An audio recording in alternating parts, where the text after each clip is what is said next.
दुनिया में सबसे ज्यादा सफल वही होते हैं जो अपने गुस्से, डर और दुख को पहचानना जानते हैं, ना कि सिर्फ सवालों के जवाब। कई बार हम सोचते हैं, मैं तो काफी समझदार हूं, फिर बार बार रिश्ते क्यों बिगड़ते हैं, काम में तनाव क्यों रहता है और छोटी छोटी बातों पर दिल क्यों दुखता है। असल में हम सबने दिमाग को पढ़ना सीखा, लेकिन दिल को समझना नहीं सीखा। इमोशनल इंटेलिजेंस, डैनियल गोलमैन की यह किताब आपको सिखाती है कि कैसे हम अपनी और दूसरों की भावनाओं को समझकर एक शांत, संतुलित और सफल जिंदगी जी सकते हैं। यह सिर्फ किताब नहीं, एक आईना है जो आपको आपके भीतर के व्यवहार, फैसलों और संबंधों की असली तस्वीर दिखाएगा। ये ऑडियो बुक आपको बताएगी कैसे भावनाएं हमारे करियर और फैसलों को चला रही हैं, कैसे EQ IQ से कहीं ज्यादा जरूरी है और कैसे आप खुद को और दूसरों को बेहतर समझ सकते हैं, बिना टूटे, बिना थके। अगर आप भी अपने गुस्से, डर और उलझनों को पहचानकर एक समझदार इंसान बनना चाहते हैं, तो इस वीडियो को पूरा जरूर सुनिए। और अगर आपने अब तक ऑडियो बुक प्रकाश चैनल को सब्सक्राइब नहीं किया, तो अभी करें, क्योंकि यहां हर किताब दिल से पढ़ी जाती है। आपके लिए अध्याय 1, भावनाओं का क्या काम है। अगर कोई व्यक्ति सड़क पार कर रहा हो और अचानक एक गाड़ी बहुत तेजी से सामने आ जाए, तो शरीर बिना सोचे तुरंत पीछे हटता है। यह सोचकर नहीं होता कि क्या करना चाहिए, बल्कि ये एक स्वाभाविक प्रतिक्रिया होती है। यही भावना का मूल उद्देश्य है, सुरक्षा और त्वरित निर्णय। भावनाएं हमारे व्यवहार को दिशा देती है।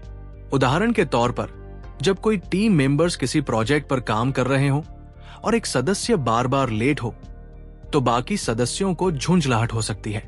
अगर उस भावना को पहचाना जाए कि ये क्रोध है, निराशा है, तो टीम ये तय कर सकती है कि कैसे बिना लड़ाई के उस सदस्य से बात की जाए।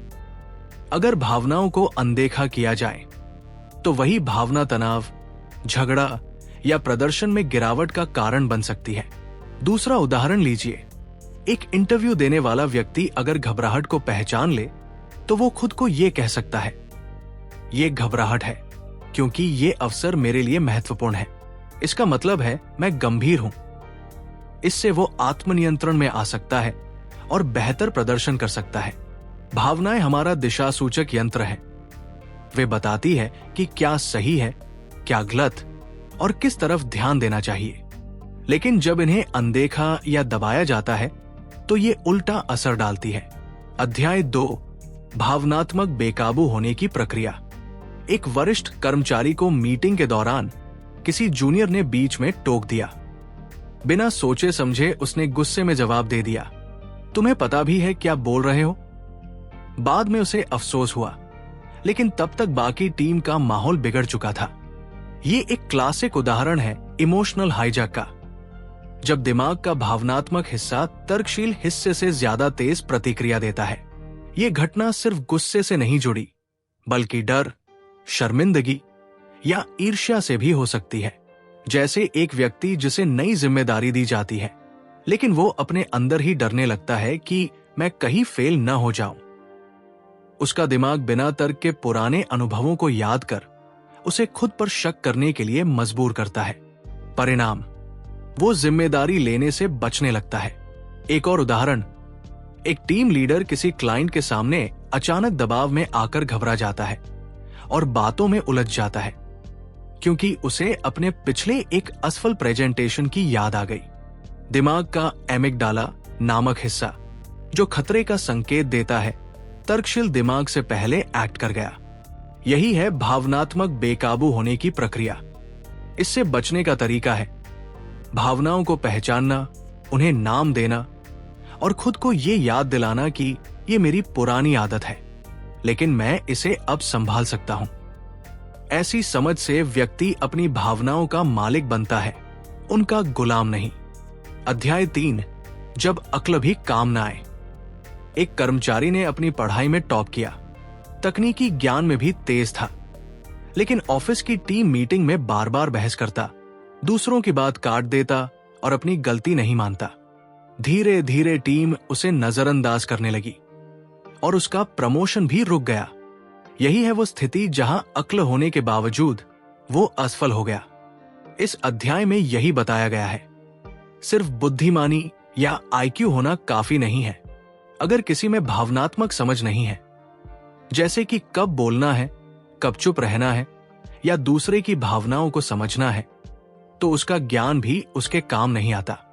दूसरा उदाहरण, एक इंजीनियर जिसने एक नया आइडिया तैयार किया, लेकिन उसे प्रेजेंट करते समय वो घबरा गया और क्लाइंट के सवालों पर नाराज हो गया। तकनीक में माहिर होने के बावजूद वो अपने व्यवहार से प्रोजेक्ट खो बैठा। ये वो जगह है जहां इमोशनल इंटेलिजेंस की जरूरत होती है। अध्याय 4, अपने आप को जानो। हर इंसान के अंदर कोई भावना आती है, कभी डर, कभी गुस्सा, कभी जलन, लेकिन बहुत कम लोग उसे पहचान पाते हैं। इस अध्याय में बताया गया है कि खुद की भावना को पहचानना ही पहली कड़ी है ईक्यू की। मान लीजिए कोई व्यक्ति बार बार छोटी बात पर चिढ़ जाता है, पर उसे ये भी नहीं पता चलता कि उसे गुस्सा क्यों आया। जब वो खुद से पूछे, मैं क्यों परेशान हूं, क्या ये स्थिति सच में उतनी बड़ी है, तब वो अपने व्यवहार को बेहतर बना सकता है। जैसे किसी को ऑफिस में नए बदलाव से डर लग रहा है, लेकिन वो उसे गुस्से में छुपा रहा है। अगर वो खुद को समझे, मुझे बदलाव से डर लग रहा है, इसलिए मैं ऐसा रिएक्ट कर रहा हूं, तो वो खुद से जुड़ने लगता है। यही आत्म जागरूकता है। अध्याय 5, भावनाओं के गुलाम। हम सभी के अंदर भावनाएं आती हैं, पर सवाल यह है कि क्या हम उन्हें चलाते हैं या वे हमें। इस अध्याय में बताया गया है कि कैसे लोग अपनी भावनाओं के अधीन हो जाते हैं। एक प्रोजेक्ट मैनेजर हर बार जब डेडलाइन पास आती है तो बुरी तरह चिड़चिड़ा हो जाता है। उसका गुस्सा टीम पर निकलता है, जो माहौल बिगाड़ देता है। असल में वो डर, तनाव और समय के दबाव को पहचान नहीं पा रहा। दूसरा उदाहरण, एक पेशेवर जिसने अपनी आलोचना सुनते ही मीटिंग छोड़ दी। उसे अपनी आलोचना पर नियंत्रण नहीं था, क्योंकि उसने अपनी भावनाओं पर कभी काम ही नहीं किया। जो लोग अपने गुस्से, डर या ईर्ष्या को पहचान नहीं पाते, वे उनके गुलाम बन जाते हैं। जबकि ईक्यू रखने वाला इंसान उन्हें देखने, समझने और सही प्रतिक्रिया देने की कला सीख लेता है। अध्याय 6, सबसे अहम योग्यता। इमोशनल इंटेलिजेंस में एक ऐसा गुण है जो बाकी सभी गुणों की चाबी है, सेल्फ रेगुलेशन, यानी अपनी भावनाओं को संभालना। यही वो योग्यता है जो किसी को स्थिर, विश्वसनीय और नेतृत्व लायक बनाती है। एक उदाहरण, एक टीम में 2 लोग एक ही तरह की रिपोर्ट तैयार करते हैं। एक व्यक्ति क्लाइंट की नाराजगी को व्यक्तिगत ले लेता है और काम छोड़ देता है। दूसरा उसे अवसर की तरह देखता है, सुधार कर वापसी करता है। दोनों की आईक्यू बराबर है, पर फर्क सिर्फ सेल्फ कंट्रोल में है। दूसरा उदाहरण, एक वर्कप्लेस में जहां तनाव बढ़ा हुआ है, वहां वो व्यक्ति जो शांत रहकर फैसले लेता है, उसे ही लोग भरोसे से देखते हैं। यही है मास्टर एप्टीट्यूड। परिस्थिति चाहे जैसी हो, खुद को संतुलित और केंद्रित बनाए रखना। अध्याय 7, हमदर्दी की जड़ें। एम्पैथी यानी दूसरे की भावना को बिना कहे समझ लेना।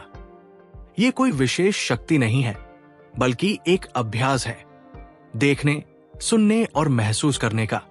इस अध्याय में बताया गया है कि हमदर्दी ईक्यू की रीढ़ होती है। मान लीजिए किसी सहकर्मी का प्रदर्शन अचानक गिर गया है। एक मैनेजर केवल परिणाम देखेगा और नाराज होगा, लेकिन एक ईक्यू वाला मैनेजर उसके व्यवहार में बदलाव देखेगा। क्या वो चुप है, क्या ध्यान भटका हुआ है, और निजी तौर पर बात करेगा, सब ठीक है। यही है हमदर्दी, जहां आप इंसान को सिर्फ उसके काम से नहीं, उसकी परिस्थिति से भी समझते हैं। दूसरा उदाहरण, ग्राहक सेवा में बैठा एक कर्मचारी जो सिर्फ नियम दोहराने के बजाय ग्राहक की आवाज में झुंझलाहट पहचान कर कहता है, मैं समझता हूं आप परेशान हैं, मैं आपकी मदद करने की कोशिश करता हूं। ये छोटी बात बड़ा बदलाव लाती है। अध्याय 8, सामाजिक कला। इमोशनल इंटेलिजेंस का आखिरी चरण है दूसरों के साथ बेहतर संबंध बनाना।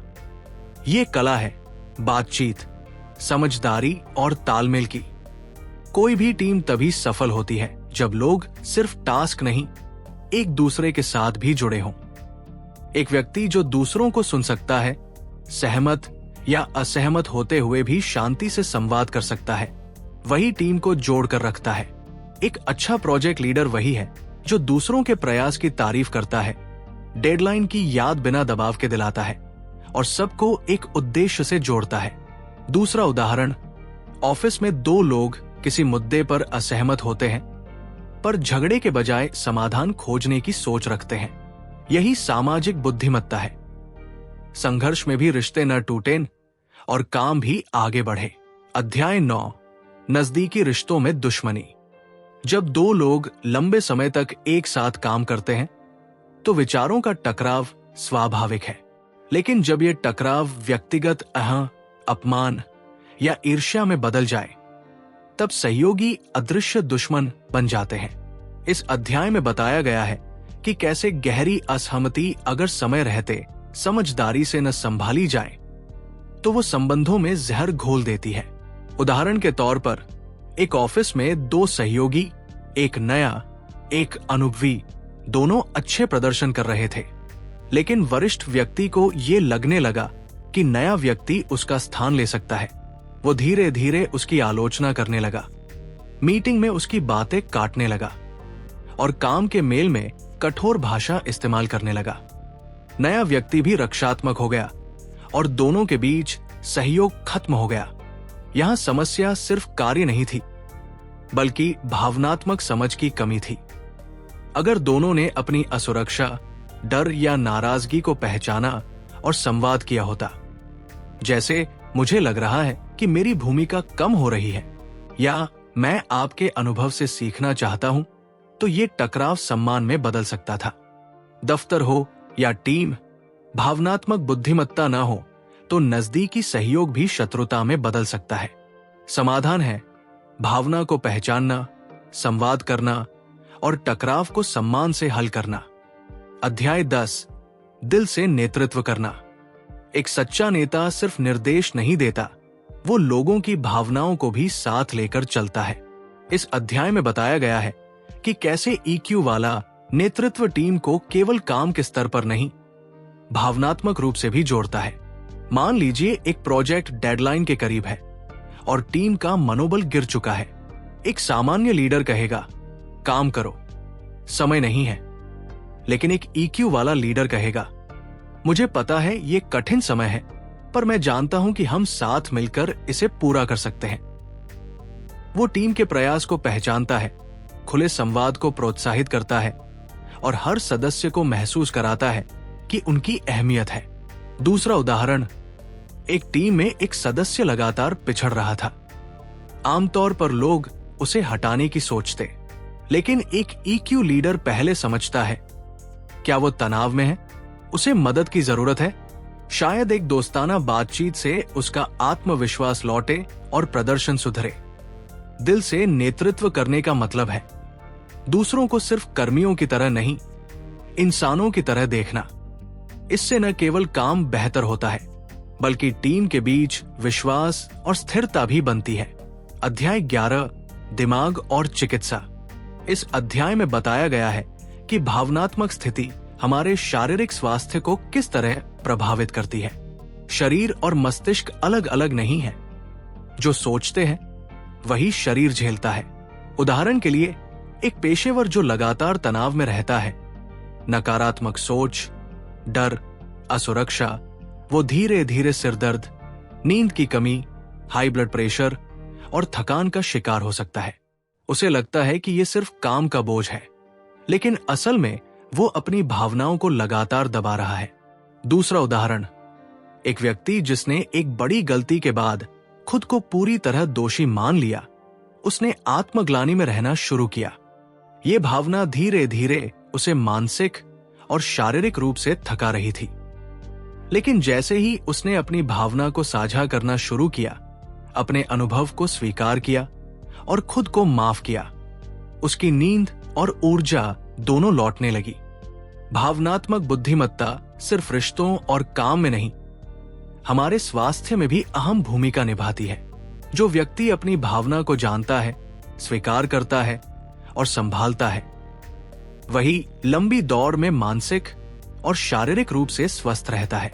अध्याय 12, परिवार, भावनात्मक सीख का केंद्र। इस अध्याय में मूल रूप से ये समझाया गया है कि किसी भी इंसान की भावनात्मक समझ की नींव बहुत पहले से पड़ती है, शुरुआती माहौल से। लेकिन हम इसे सिर्फ परिवार तक सीमित न माने। आज के कॉरपोरेट या सामाजिक जीवन में भी सीखने का वातावरण बहुत कुछ तय करता है। उदाहरण के तौर पर, एक व्यक्ति जो शुरू से ही ऐसे माहौल में रहा जहां गलती करने पर डांटा नहीं गया बल्कि समझाया गया, वो आगे चलकर टीम में भी दूसरों की गलतियों को खुले दिमाग से देखता है। वही दूसरा व्यक्ति जो हमेशा आलोचना से घिरा रहा, वो छोटी आलोचना को भी अपमान की तरह लेता है और रक्षात्मक हो जाता है। दफ्तर या संस्थानों में भी ये भावनात्मक सीख का केंद्र बनता है। एक कंपनी जहां ओपन कम्युनिकेशन, सहयोग और सम्मान की संस्कृति हो, वहां लोग भावनात्मक रूप से ज्यादा स्थिर रहते हैं। वही जहां डर, चुप्पी और औपचारिकता का माहौल हो, वहां भावनाएं धीरे धीरे कुंठा बन जाती है। इसलिए चाहे स्कूल हो, ऑफिस या कोई समूह, हर जगह व्यक्ति सीख रहा होता है कि भावनाओं के साथ कैसे जिया जाए। यही भावनात्मक शिक्षालय बन जाते हैं। अध्याय 13, आघात और भावनात्मक पुनः शिक्षा। हर किसी के जीवन में ऐसे पल आते हैं जो अंदर तक झकझोर देते हैं। एक असफलता, विश्वासघात या बड़ी गलती, ये आघात हमें डर, शर्म या गुस्से में कैद कर सकते हैं। लेकिन इस अध्याय का सार है, भावनात्मक पुनः शिक्षा संभव है। मान लीजिए एक कर्मचारी को सालों पहले सार्वजनिक रूप से एक क्लाइंट मीटिंग में अपमानित किया गया। अब हर बार जब उसे मीटिंग करनी होती है, उसकी आवाज धीमी हो जाती है, आत्मविश्वास डगमगाता है। लेकिन अगर वो उस पुराने अनुभव को समझे, स्वीकार करे कि वो एक समय की घटना थी और मैं अब बदल चुका हूं, तो वो धीरे धीरे उस डर से मुक्त हो सकता है।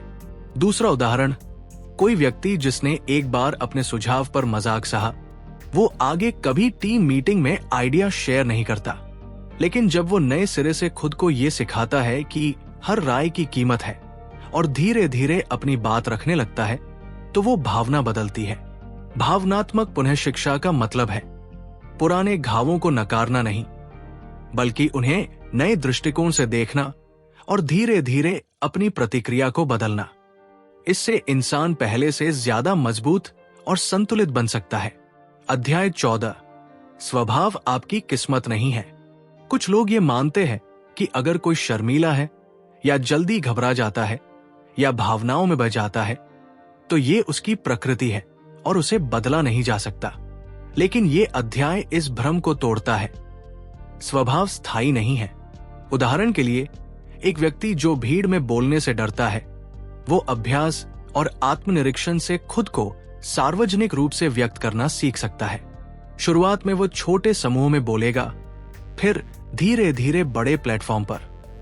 यह बदलाव स्वभाव का विकास है। दूसरा उदाहरण, एक मैनेजर जो पहले हर छोटी बात पर चिढ़ जाता था, लेकिन जब उसने ये महसूस किया कि उसकी प्रतिक्रिया टीम को डरा रही है, उसने माइंडफुलनेस की मदद ली और खुद को रोकना सीखा। उसने अपनी ईमेल भाषा को भी बदला। पहले प्रतिक्रियात्मक होती थी, अब विचारशील हो गई। भावनात्मक बुद्धिमत्ता का एक बड़ा संदेश यही है, जो हम आज हैं, वही हमेशा रहना जरूरी नहीं। हम अपने व्यवहार, सोच और प्रतिक्रिया को सुधार सकते हैं। स्वभाव को बहाना नहीं बनाना चाहिए, बल्कि एक आधार बनाना चाहिए जिसे निखारा जा सके। अध्याय 15, भावनात्मक अनपढ़ता की कीमत। जब कोई इंसान अपनी भावनाओं को न समझे, उन्हें व्यक्त न कर पाए या दूसरों की भावनाओं को न पहचान पाए, तो वो न केवल अपने रिश्तों को बिगाड़ता है, बल्कि संस्थाओं और समाज पर भी उसका नकारात्मक असर पड़ता है। उदाहरण के लिए, एक मिड लेवल मैनेजर जो हर बार जरा सी आलोचना पर बुरी तरह भड़क उठता है, वो अपने आसपास के लोगों को चुप करा देता है। कोई उसे सही बात कहने की हिम्मत नहीं करता। इसका नतीजा, टीम में इनोवेशन रुक जाता है गलतियां छुपाई जाने लगती हैं और धीरे धीरे संस्था के अंदर डर का माहौल बन जाता है। एक और उदाहरण, ग्राहक सेवा में एक कर्मचारी जिसने कभी एम्पैथी सीखी ही नहीं। वो किसी भी ग्राहक की परेशानी को रूल बुक के जरिए टाल देता है। ग्राहक को महसूस होता है कि सामने वाला उसकी स्थिति को नहीं समझ रहा। एक बार नहीं, बार बार ऐसा होने पर कंपनी की छवि गिरती है। भावनात्मक अनपढ़ता की कीमत एक व्यक्ति नहीं, पूरा संगठन चुकाता है। तनाव बढ़ता है, छवि गिरती है और मानव संबंध कमजोर हो जाते हैं। अध्याय 16, भावनाओं की शिक्षा देना। इमोशनल इंटेलिजेंस कोई जन्मजात गुण नहीं है, ये सिखाया जा सकता है और सिखाया जाना चाहिए। खासकर संस्थाओं, शिक्षण संस्थानों और कार्यस्थलों में, जहां लोग सिर्फ टेक्निकल स्किल नहीं, भावनात्मक व्यवहार भी लेकर आते हैं। मान लीजिए एक कंपनी में नए कर्मचारियों के लिए केवल टूल्स और केपीआई की ट्रेनिंग होती है, लेकिन कभी ये नहीं सिखाया जाता कि टीम में कैसे संवाद करें, असहमति कैसे संभालें या तनाव के समय प्रतिक्रिया कैसे दें। इसके अभाव में वे छोटी छोटी स्थितियों में असहज हो जाते हैं। एक दूसरा उदाहरण, एक स्टार्टअप जिसमें फाउंडर ने शुरू से हर सदस्य को फीडबैक गिविंग एंड रिसीविंग की कला सिखाई। वहां लोग आलोचना को व्यक्तिगत न लेते हुए विकास के अवसर के रूप में देखते हैं। इसका नतीजा खुलापन, सहयोग और आत्मविश्वास से भरा कार्य माहौल। भावनाओं की शिक्षा देना एक नई भाषा सिखाने जैसा है, जिससे लोग खुद को बेहतर समझते हैं, दूसरों से जुड़ते हैं और मुश्किल हालात में भी संतुलन बनाए रखते हैं। तो अब जब आपने ये पूरी यात्रा सुनी, एक ऐसी यात्रा जो आपको खुद के भीतर के भावनात्मक तूफानों से पहचान कराती है, तो एक बात शायद अब साफ हो चुकी है। समझदार होना सिर्फ तेज दिमाग रखने से नहीं आता, बल्कि अपने दिल की हलचल को सुनने से आता है। जो इंसान अपनी भावनाओं का मालिक बन जाता है, वही असली मायनों में जिंदगी का नेता बनता है। हो सकता है आपने आज कुछ बातें खुद के बारे में जानी हो, शायद कुछ आदतें आपको चुभी हो, या शायद ये भी महसूस हुआ हो कि हाँ, मैं बदल सकता हूं। यही पहला कदम है इमोशनल इंटेलिजेंस की ओर। अगर ये ऑडियो बुक आपके दिल को छू गई हो, तो इसे अपने दोस्तों और सहकर्मियों के साथ जरूर शेयर करें, क्योंकि हो सकता है किसी को इसी समझ की जरूरत हो। और अगर आपने अब तक ऑडियो बुक प्रकाश चैनल को सब्सक्राइब नहीं किया है, तो अभी कर लीजिए, क्योंकि यहां हर किताब को पढ़ा नहीं जाता, महसूस किया जाता है। अगली ऑडियो बुक में फिर मिलेंगे, एक नई सोच, एक नई रोशनी के साथ। धन्यवाद।